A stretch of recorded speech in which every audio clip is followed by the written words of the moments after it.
C'est une opération digne d'un scénario de film. Les services secrets israéliens ont récupéré un échantillon du vaccin contre le coronavirus produit en Chine. Il y a quelques semaines, le Mossad se serait procuré une dose du vaccin développé par la Chine pour le remettre à l'Institut israélien de recherche biologique. Objectif : étudier et explorer de nouvelles options de vaccination en plus de celles actuellement produites par l'Institut israélien de recherche de Ness Tzionia. Dans la République populaire, des centaines de milliers de personnes auraient déjà été vaccinées, tandis que les essais cliniques requis avant l'utilisation sur des humains ne seraient pas encore terminés.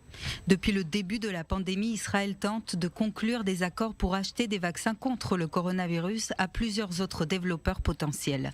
En début de semaine, l'Institut israélien de recherche biologique a annoncé qu'il devrait être en mesure de lancer les essais de son propre vaccin contre le Covid-19 dès la semaine prochaine. Les premiers tests sur l'homme débuteront donc ce dimanche et se poursuivront jusqu'au printemps prochain avant qu'il puisse être soumis à l'approbation des autorités. Le nom du vaccin, BriLife. Briout pour santé en hébreu, Israël et Life pour vie en anglais. Ces tests se feront en 3 étapes. La première démarre donc dimanche. Les essais seront réalisés en parallèle à l'hôpital Shebat El HaShomer et à l'hôpital Hadassah de Jérusalem. Pour créer ce vaccin, les chercheurs israéliens se sont basés sur un vaccin existant, le vaccin contre le virus de la stomatite vésiculaire, le VSV.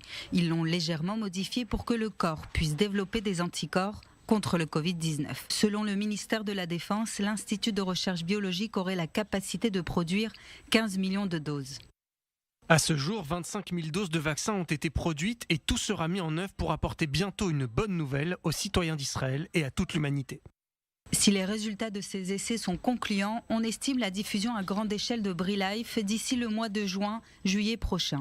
Selon les chercheurs israéliens, une seule dose du produit serait suffisante pour protéger chaque individu.